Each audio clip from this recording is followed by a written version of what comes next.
Really, I would like to thank you from the bottom of my heart, because a very few people have this courage to show up and, come and tell their stories, share their experience. Most people are in self pity and they just want to be with themselves. तो उसके लिए आपको बहुत बहुत thank you. You are really brave, ma'am, that you have come up front and talking to people about your experience. बिल्कुल, कोई no issue at all. अगर हम एक्सपीरियंस अपना शेयर नहीं करेंगे तो how will people gather courage? Somebody Yes. did that to me also. People were very kind to me, people are very informative to me. एकदम समझा के प्यार से डील किया तो आगे चलेंगे, नहीं तो फुस हो जाएगा सिस्टम। जी थैंक यू जी for ma'am. Having me here, बुलाने के लिए भी thank you.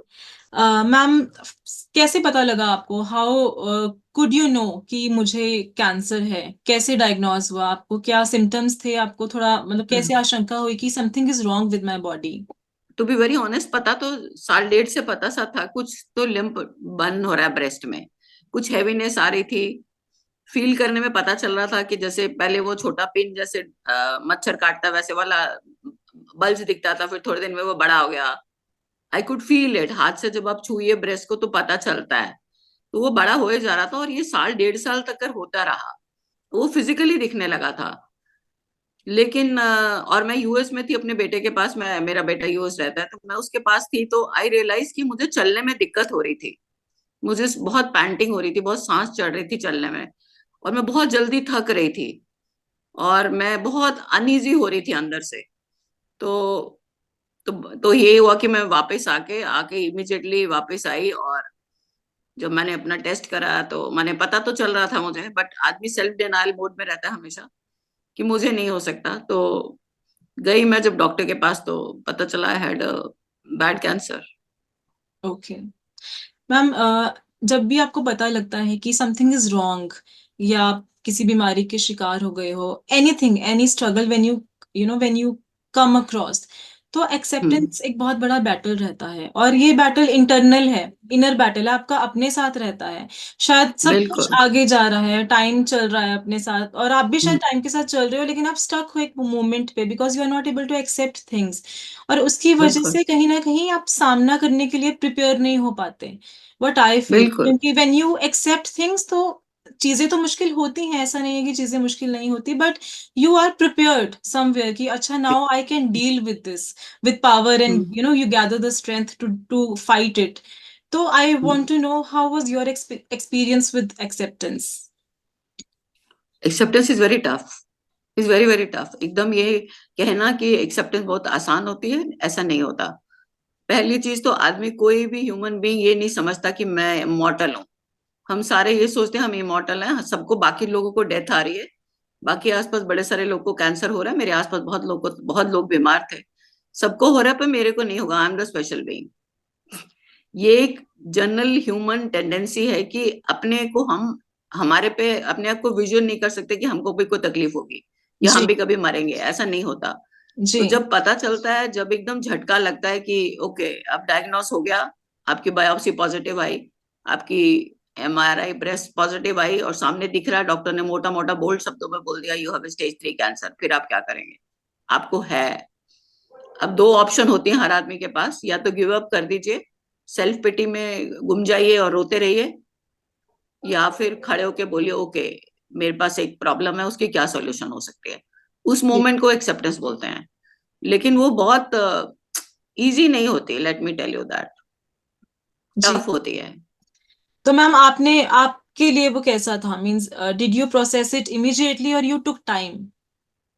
I took almost an hour, okay which is which is not too long, लेकिन I took an hour, I sat in the car. जब मुझे पता चला, जब मैं रिपोर्ट लेने गई तो उन्होंने बोला, दिख तो पहले ही पता था, वर्बली तो उन्होंने बोल दिया था, बस जब रिपोर्ट हाथ में आई, सामने देखा ओके, और फिर मैं गाड़ी में आई, बैठी, रिपोर्ट हाथ में। अब आंसू भी नहीं आ रहा था, शॉक था, बहुत ज्यादा शॉक था। रोने को भी नहीं था लेकिन एकदम चिल्लाने वाला सीन भी नहीं था। ओके बड़े क्वाइटली मैंने अपने आप को बोला ओके वीना, अब you have a disease and it is a bad one. तो अब क्या ऑप्शन है? ट्रीटमेंट। तो अब दिमाग खोलो and find out the best treatment possible. It took me almost an hour. I sat in the car, 1 घंटा बैठी रही मैं लॉक कार में. That was all I needed to accept it कि हाँ ओके मैं बीमार हूँ, मेरे को ट्रीटमेंट चाहिए. ओके. तो मैम जो लोग मतलब there are people who are just not able to accept it, तो उनको आप यही कहेंगे कि वो टाइम बहुत ज्यादा ना ले, यू नो? बिल्कुल ओके. बिल्कुल बिल्कुल ठीक कह रहे हो आप, बिल्कुल ठीक कह रहे हो, absolutely on the dot.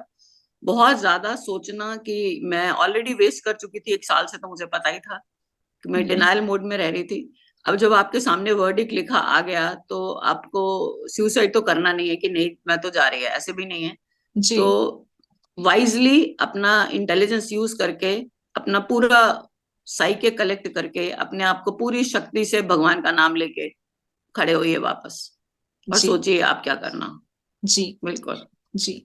Ma'am जैसे आपने बताया कि आपकी बायोप्सी हुई और फिर आपको पता लगा, मतलब जो डॉक्टर ने हम्म, एक आपको बताया, खुद तो आप थोड़ा सा महसूस कर ही रहे थे 1 1.5 साल से, हम्म, लेकिन उसके बाद एक प्री सर्जरी और पोस्ट सर्जरी मैम क्या क्या प्रोसीजर्स आपने गो थ्रू करे, वो मैं थोड़ा सा जानना चाह रही थी.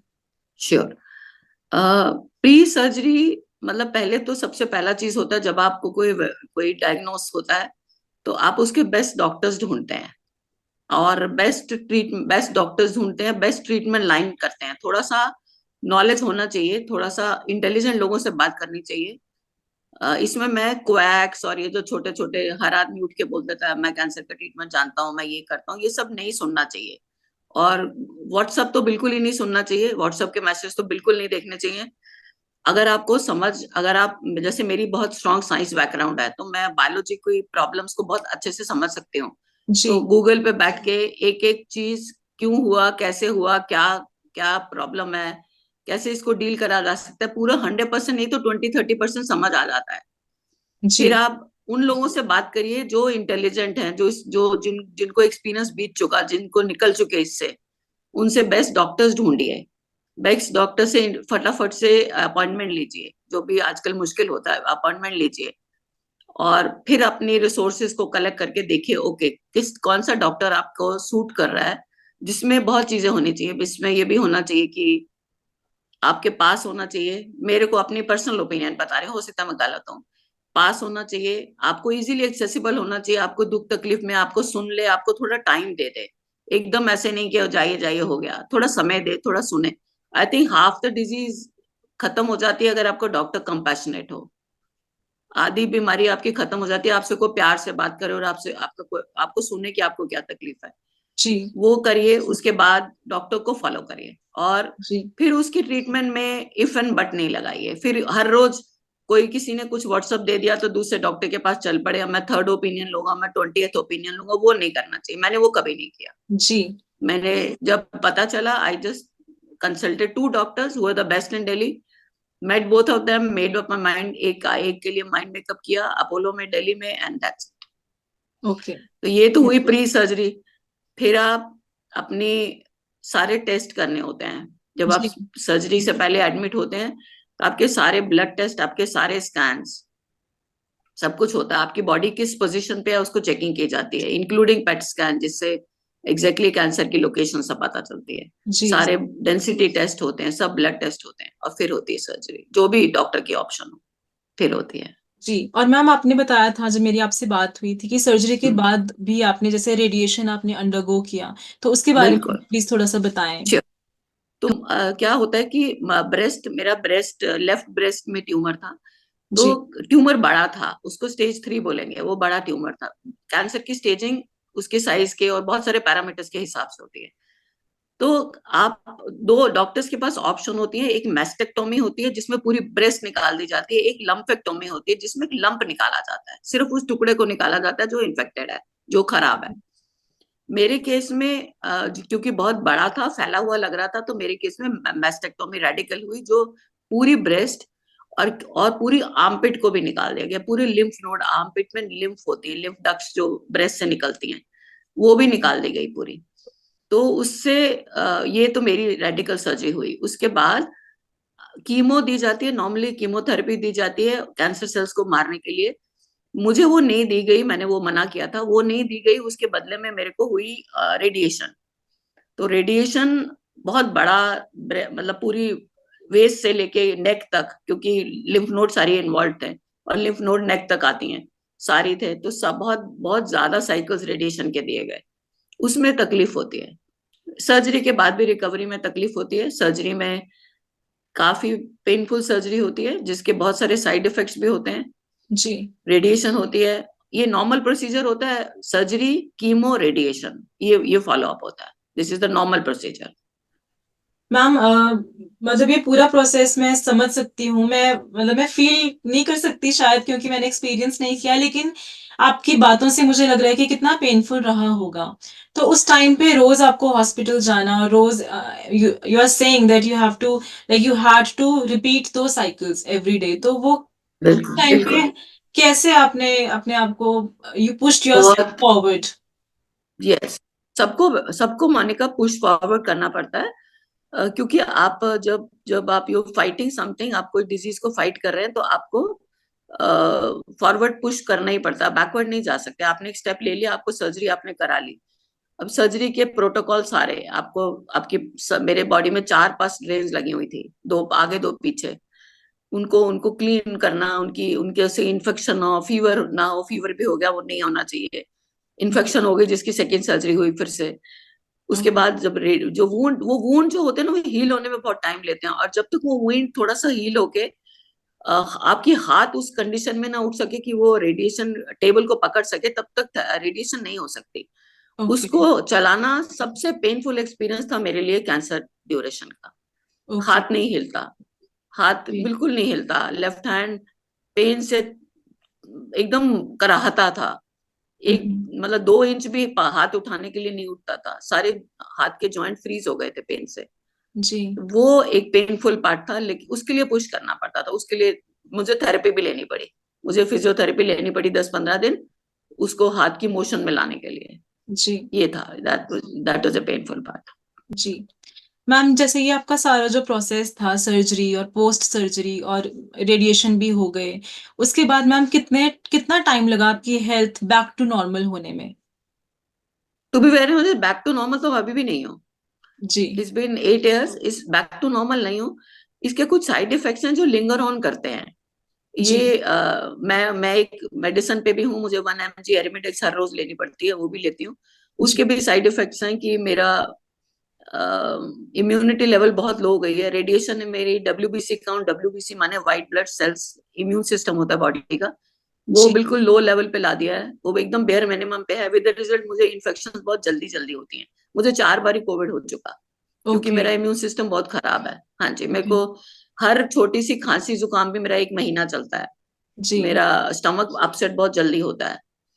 मेरी आईज में भी प्रॉब्लम है, माने यू फील के कुछ तो कमी होगी, बिकॉज कोविड बार बार होता रहा। जी तो डब्ल्यूबीसी काउंट नीचे हो गई और मेरा हाथ इमोबाइल हो गया, बहुत कम मोबिलिटी लेफ्ट हैंड में है, क्योंकि वो उसमें लिम्फ लिम्फ आ गया है। लिम्फेडिमा एक प्रॉब्लम होती है जो सर्जरी के बाद की ऑप्शन होती है। जब आप आपके आम लिम्फ नोड्स कट जाती हैं, तो लिम्फोडिमा होने का बहुत बड़ा चांस होता है। उसके कोई क्योर नहीं है, सिर्फ मैनेजमेंट है। तो जी वो एक हैंडीकैप रह गया हमेशा के लिए। उस हैंड से मैं कुछ उठा नहीं सकती, जी पकड़ नहीं सकती ज्यादा। सो वो वाला पार्ट, वीकनेस, जनरल वीकनेस। जी। लेकिन what keeps you going is आप पॉजिटिव रहिए। और आप इकलौते नहीं है, सबके साथ, बहुत लोगों के साथ ऐसे होता है। मेरा अगला सवाल एक्चुअली में आपसे यही था कि जैसे आप कह रहे हैं कि हाँ, अभी भी आप जैसे कुछ ना कुछ इश्यूज हैं, कुछ ना कुछ आपको कांस्टेंट एक चेक रखना थोड़ा होता है मैम जी। हम्म, लेकिन डिस्पाइट ऑल ऑफ दीज, आपने मुझसे जब मेरी बात हुई, आपने मुझे बताया कि you are very active, you are very self या, रिलायंट, आप अपनी कार खुद ड्राइव करते हैं, you yes, teach, you travel, you yes, read, you are into या, yourself, the things that you या, want to do, you, the things that you love, you या, do them, और आपके पास बिल्कुल यस, टाइम नहीं है to ponder on all the negativities of life. तो वही था मेरा अगला सवाल कि absolutely. Yes, how have you been able to stay so motivated and inspired ma'am? देखो, वो फिर सेम चीज पे कि you have only 2 options, you can sit and cry या you can just move forward. मेरे को सर्जरी ने ऑप्शन दिया कि मेरा my son got married, I have a 4 year old grand daughter. अगर अगर आप ठीक से अपने आप को डील नहीं करेंगे, तो वो मेरी chance to see my family भी चला जाता मुझसे। जी। वो दिया भगवान ने। और मैं एनिमल्स का बहुत काम करती हूँ, मुझे एनिमल बहुत अच्छे लगते हैं, उनके उनके साथ समय व्यतीत करती हूँ। I read a lot. मैं अपनी व्हीकल खुद चलाती हूँ। मैं अपने मेरे इंस्पाइट ऑफ मेरी बोन प्रॉब्लम, बिकॉज मेडिसिन जो मैं हूँ उससे बोन डिसॉल्व होती है थोड़ी, ओके। जॉइंट्स में प्रॉब्लम होती है, वो सब होने के बाद भी I do myself. You need to self motivate. And अपने आसपास आप बहुत सारे लोग देखिए जो मेरे से भी ज्यादा खराब है, तो वो भी they do a good job, very good job. तो हम कुछ भी नहीं है, हम हमें सब भगवान ने प्रोविजन दी है, सब कुछ दिया हुआ है। I don't have to depend on many people for many things. तो सेल्फ मोटिवेट करना सबसे जरूरी होता है। And talk to people who are positive. तो वो एकदम नेगेटिव लोगों से बात नहीं करती मैं, जो बिल्कुल एकदम खींच के आपको नीचे ले आते हैं। ओ आप तो कितना समय में हो, कभी भी रहकर हो सकता है। अभी भी मिलते हैं लोग कुछ जिंदगी में, बोलेंगे अरे आपने कीमो नहीं लिया तो कभी भी दोबारा आ जाएगा, तो आप क्या करोगे। तो ये सब नहीं सुनने की जरूरत है, जब आएगा तब की तब देखेंगे। अभी फिलहाल I am fine, I am enjoying. मेरी कुछ प्रॉब्लम है, मैं वीकनेस फील करती हूँ, मेरे हाथ में तकलीफ है, but that's a very small thing. बहुत लोग को ऐसे होता है, किसी का फ्रैक्चर हो जाता है तो उसका हाथ भी थोड़ी नॉर्मल होता है कभी, जी। किसी को। तो जो बॉडी की मोबिलिटी है, आप मेरे अपोलो में डॉक्टर्स, डॉक्टर सरीन, डॉक्टर पराग, डॉक्टर नांगिया, सबने यही सिखाया कि हमेशा पॉजिटिव रहो एंड ज्यादा सोचने का जरूरत नहीं है। तो अपना फोकस करिए गुड ईटिंग में, गुड हैबिट्स में, बॉडी को मोशन में रखिए, बॉडी को हमेशा मूवमेंट में रखिए। तो मैं हमेशा सेल्फ पिटी में नहीं कभी भी रोती। I try not to do it. Ma'am थोड़ा सा मैं बात करना चाहूंगी इसी पे ही, जैसे आपने बताया कि आपने कोई क्वैक्स ट्राई नहीं करे या कोई इधर उधर आपने ट्रीटमेंट ट्राई नहीं करा, लेकिन there are so many people, जैसे किडनी हम्म। फेलियर आप समझते हैं, या छोटी बीमारियों में ही, ना सिर्फ बड़ी बीमारी में, जैसे किसी को डायबिटीज है या हाइपरटेंशन है, तब भी हम देखते हैं कि हम बहुत इधर उधर के नुस्खे ट्राई करते रहते हैं, और एक्चुअल जो हम्म, रिक्वायर्ड ट्रीटमेंट है वी डोंट फॉलो दैट, और उसकी वजह से बिल्कुल। डिले होता है treatment, the required treatment which is actually बिल्कुल। टू हेल्प यू, और उसकी वजह से बिल्कुल। प्रॉब्लम्स बिगड़ जाती हैं, आपकी हेल्थ स्टेट और भी बिगड़ जाती है। तो जो जो लोग सोच रहे हैं कि मैं इधर उधर ट्राई करूं, what would be your message for them ma'am? मत करिए, डोंट डू दैट। इधर उधर भटकने का जरूरत नहीं है। हमारी मेडिकल साइंस बहुत प्रोग्रेस कर चुकी है।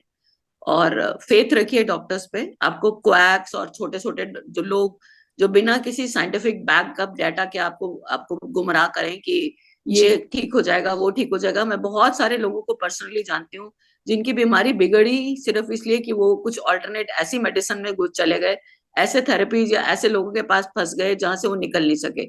जब तक वो वापस आए तब तक वो बीमारी बहुत लेट हो चुकी थी, बहुत फैल चुकी थी। जी। तो एक डॉक्टर पे फेथ रखिए। पहले तो अच्छा डॉक्टर ढूंढिए, अपना दिमाग यूज करिए, talk to people, find out what you have and who's the best if you can afford. Go to the second best if you can't afford the best.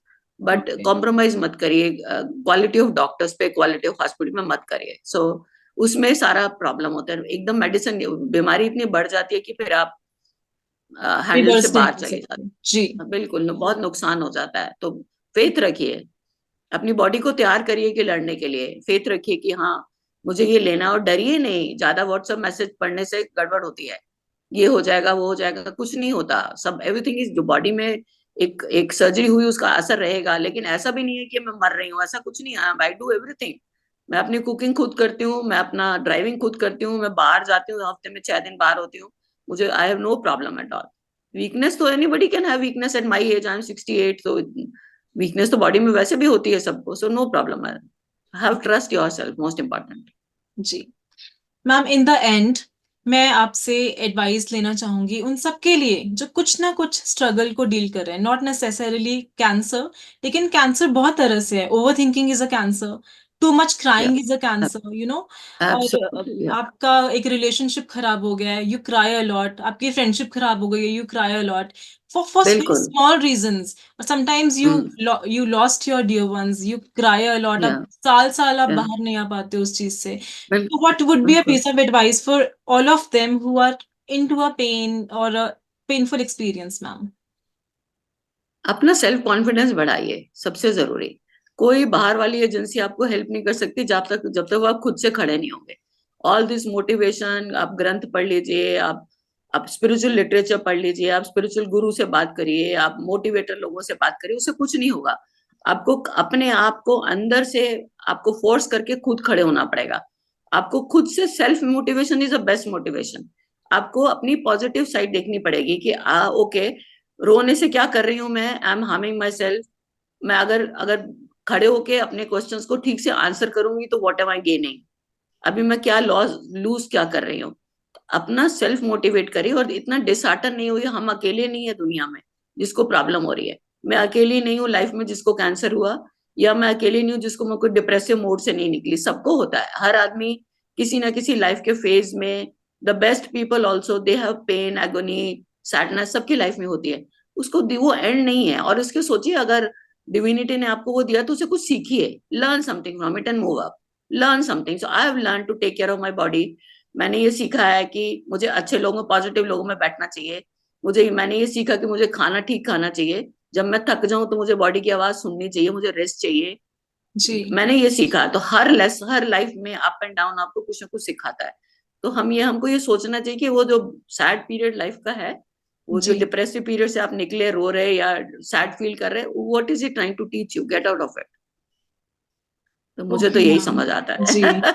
No, that's really really wonderful ma'am, बहुत बहुत अच्छा आपने बताया। And really आपका, आपके लिए ये मतलब हो चुका है, आपका एक्सपीरियंस है, और ऑफ कोर्स आपने अपना माइंडसेट भी शेयर किया, लेकिन जो सुनेगा, जैसे मुझे इतना शायद मेरे लिए इतना रेलेवेंस नहीं है, लेकिन फिर भी मेरे गूजबम्स हो गए हैं आपकी बात सुन के।